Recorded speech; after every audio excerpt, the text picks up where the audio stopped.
Hello, Hi, Christopher. how you doing? Fantastic. Thank you. How are you? Good. Thanks for coming onto the podcast. My pleasure. Thank you for inviting me. Yeah. Um, do you have any questions before we get started? Yes, absolutely. So tell me, first of all, how are you? Where are you located? Yeah. I'm in Houston, Texas. How about yourself? Nice. I am in Chicago, Illinois. Oh, okay. Oh, nice. How's the weather up there? It's gonna snow a lot this evening. Yeah. So it's just the nature of Chicago. I like being in the seasons. So some questions. How would you like to conduct the interview? What what areas would you like to be able to focus on? How can I be of service to you? Yeah. I'm gonna share with you. I prepared, a list of, kind of five themes or topics, and then we can take a based on, looking at what you're. And then, like I said, it's a fireside conversation. So, we'll just go through the your bio, your questions, and basically inspire, motivate, um, give a key takeaway for the audience. And it's also a chance for you to promote your brand, your business, all of that. So Fantastic. I look yeah. forward to it. Yeah, excellent. And is it okay if it's live stream, right? And it's live stream now, and then it'll go out as a podcast, YouTube, blog, etc. Is that okay? Uh, That's fine. okay, excellent. All right, so let's do this here. All right, and I'm gonna go recording. I'm gonna start the live stream.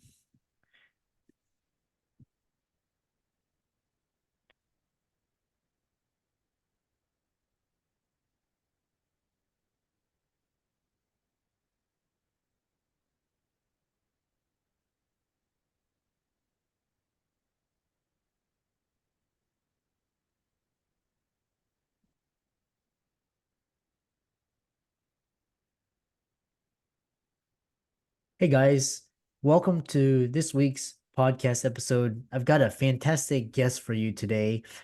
Chris Lautenslager. He's founder and CEO of the Prosperity Loop based out of Chicago. We're going to find out all about this, but today's topic is going to be all about capitalism, maximizing profits, building a culture of value, creating culture of trust, and it's an all-around going to be a fascinating discussion with a very accomplished guest. So, Chris, welcome. Thank you, Christopher. I appreciate you. Yeah, I think kind of set the stage and talk about your background, how you got started, and we'll dive right into the conversation. Sure. Um, so, I work on focusing on supporting and being an advocate for small businesses. Small businesses are so important to the fabric overall prosperity of our communities that we need to actually take notice and take action. It's really easy to just walk down the street and say, oh, there's a nice store, there's a nice shop. But there are families, individuals, groups of people that are intimately involved in providing goods and services to our various neighborhoods. And I think it's so easy to get caught up in the, the ease, the selection that might be available at really large box stores or through um, electronic delivery that we forget the key components associated with supporting small businesses. And really, when you ask how did it all start, Christopher, um, I grew up in a family that had a small business. And know, all of us that have been in that environment of having a family, of being involved, know that it's like having a whole nother sibling in the team. Everyone is involved, and you know, like most small businesses, my father started this business kind of by accident. He and his brother Ben were catching some holes in Ben's driveway, and a neighbor stopped and asked, "Hey, would you catch the holes in my driveway too?" Boom, right there, another new business was born in the United States. In this case, it was B&C Ben and Kurt Katie. We grew up supporting this small construction throughout our lives. And that meant from when I was a little child to when I was in college. And I remember as a young man, anytime school was out, my dad would wake me up at 4 in the morning and drag me to this place called Doris's Diner. It was 4 in the morning. Imagine being in high school and getting woken up with your father at 4 in the morning. All of us with family businesses, being involved in family businesses, know exactly what I'm talking. It's not a 9 to 5 job. It is a full-time experience throughout your life. Anyways, my dad would drag me to this place and I'd be dozing off, wondering what's going on, essentially just wishing I was still back in bed. Although I have to say, those mornings really served me well because being a morning person, and I have become a morning person, um, is just something that I've really embraced. This very day, I get up at 4:30 every morning to spend time investing in myself.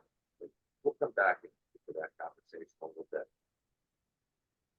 Going and meeting all of these people that we want, this new small business owners, just realized over the years, particularly after the Black pandemic, we're all happening,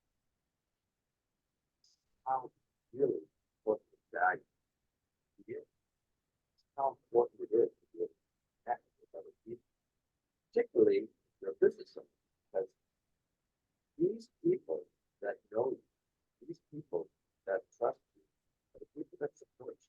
They're the ones that are going to give you the report for you to do business.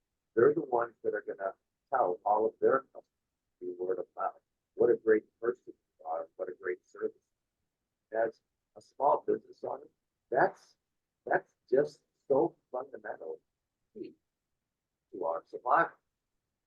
So to fast forward a little bit, when my father passed away, I finished college and go and do all the things that we're supposed to do in our lives, be supporting to Western culture here in civilization. That's get a good education, go to work for a good company. Hey guys, welcome to this week's podcast episode. I've got a fantastic guest for you today, Chris, and he's going to talk to us all about business, entrepreneurship. He's got a fascinating story, and I'm really happy to welcome him to the show. So, Chris, welcome. Thanks, Christopher. It's a pleasure to be on your show. Yeah, today we're going to talk about redefining the corporate model, impact in small and mid-sized businesses, and leadership. So kind of, we're going to keep this short and simple because of technical, but talk about your story and what your business does, and we'll get right into it. Sure, happy to. So a little of my background is that I have spent my entire career in business. I grew up and bought into the Western civilization model of going to a good school. I went undergrad, University of Colorado. I got my MBA at Northwestern in finance and economics. And then I went to Wall Street and worked for some of the largest and most prestigious global institutions in the world. I was all in on being a capitalist. And I believe in capitalism. Capitalism works. However, I've noticed over the years, particularly over the last several years, how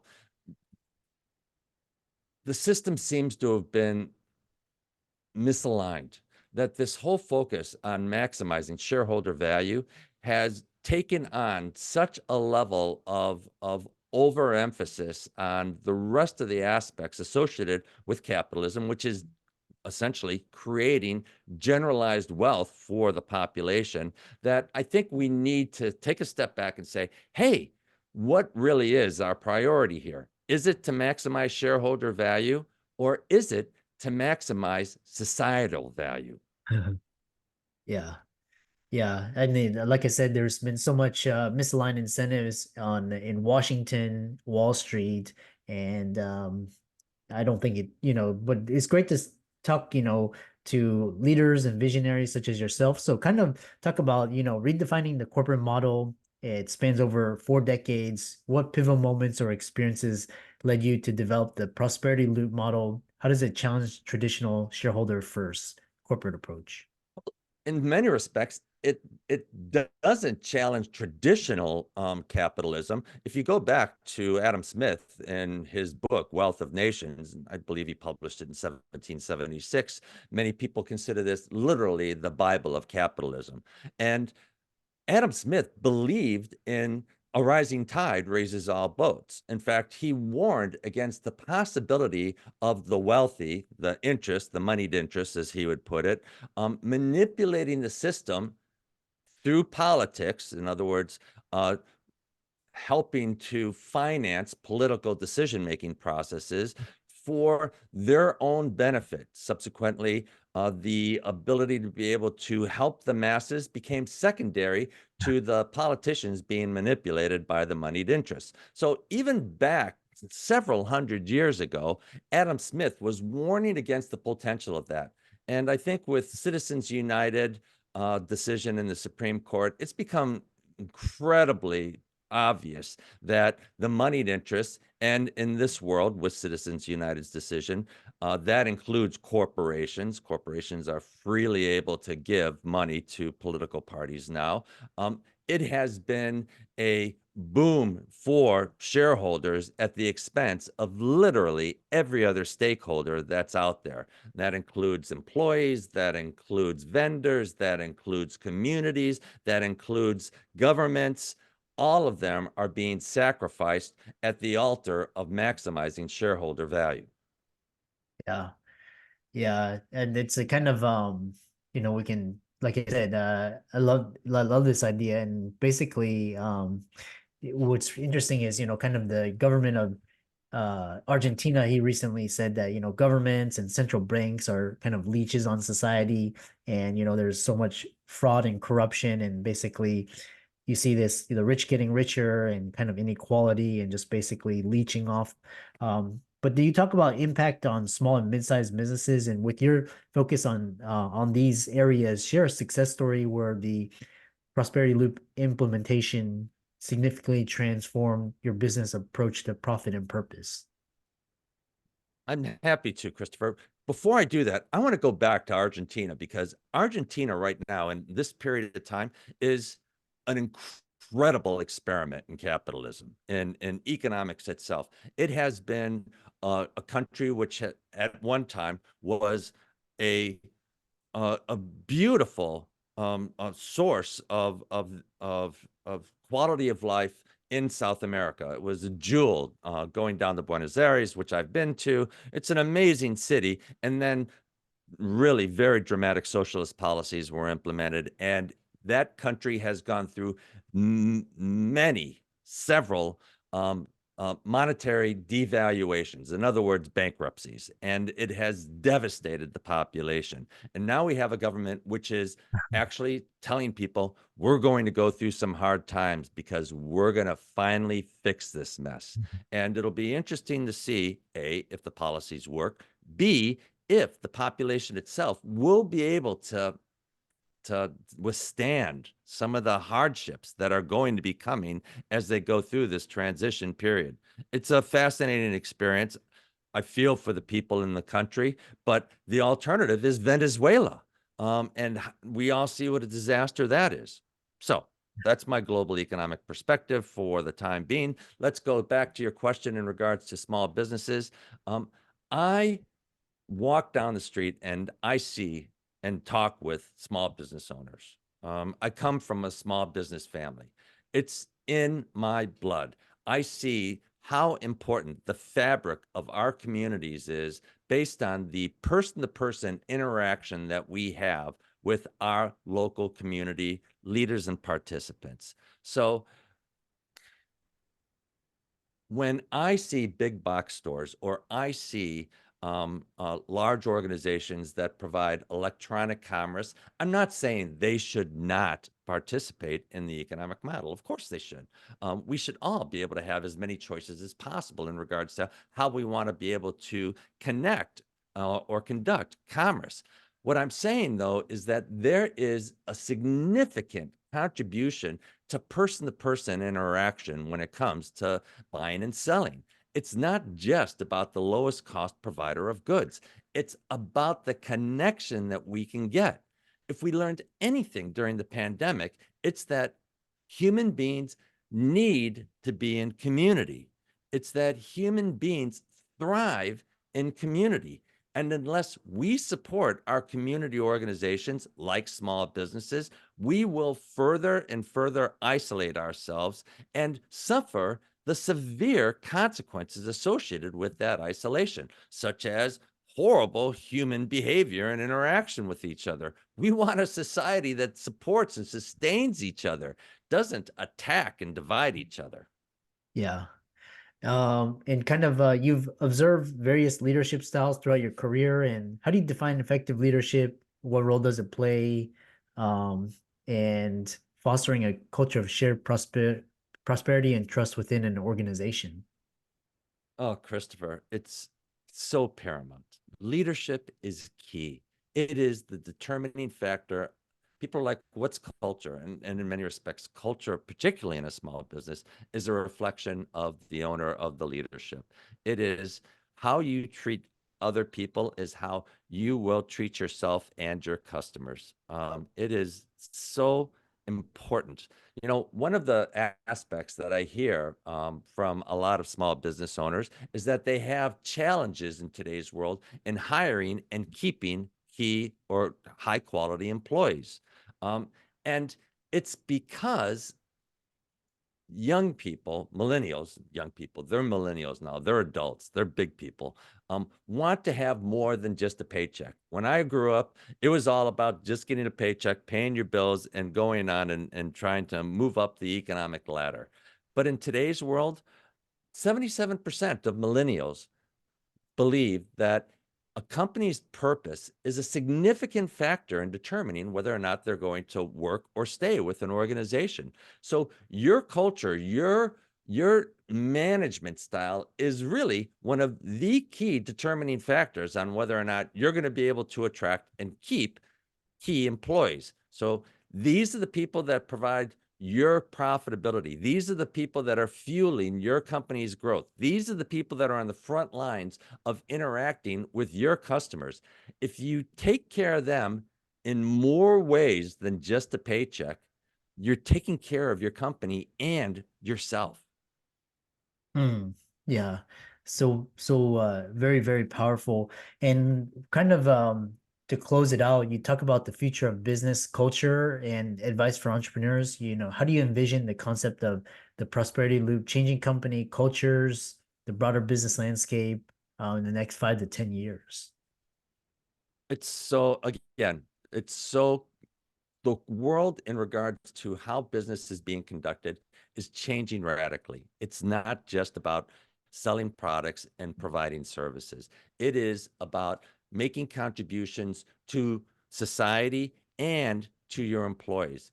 Everyone wants to have a say in regards to how business is being conducted or how the company that you're working with is interacting with society overall. And if you can't answer that question, if you can't provide a positive response in regards to my company has purpose, I am making contributions to society in this way, you're going to have a hard time not only attracting and keeping employees, but attracting and keeping um, um, customers. Because think of it, if you're going to compete against big businesses, and you have to, they're going to be able to compete against you with a lower cost structure. They're going to often be able to compete against you with a higher and broader selection of goods and services. And in some respects, they're going to be able to beat you in convenience. They can deliver product literally to your customer's door. So your secret sauce, your ability to compete with these mega organizations is service and relationships. It is the ability to be able to connect with your customers, your vendors, and your community that is the differentiating factor that will build your organization in today's market and in the future. Yeah. And to finish it out, many of our listeners are budding entrepreneurs, small business owners. And what is one crucial piece of advice you would give to someone just starting their business journey? My best advice is to recognize that people are not an expense. You look at, particularly when you're starting a business, costs are so focused, are so paramount. You see the cost associated with labor, and it's like, oh my gosh, how can I cut? And I want to advise people that people are your biggest asset. They are your greatest strength. And if you're going to make investments in any area, it has to be in your people. If you make them great, they'll make you great. Yeah, I love that. And how can people contact you and find out more about you? Oh, thank you, Christopher. You can reach me at www.get-looped.com. That's get-looped.com. I'm happy to be able to provide lectures. I'm happy to be able to provide webinars and seminars in regards to the Get Loop principles. Please give me a call or reach out through my website, and we'll set something up. Yeah. And for all the audience out there, let's thank Chris for coming on, and be sure to check out his work and give him a follow on social media. And with that, thanks so much for coming on to the podcast. Thank you very much, Christopher. It's a pleasure being here.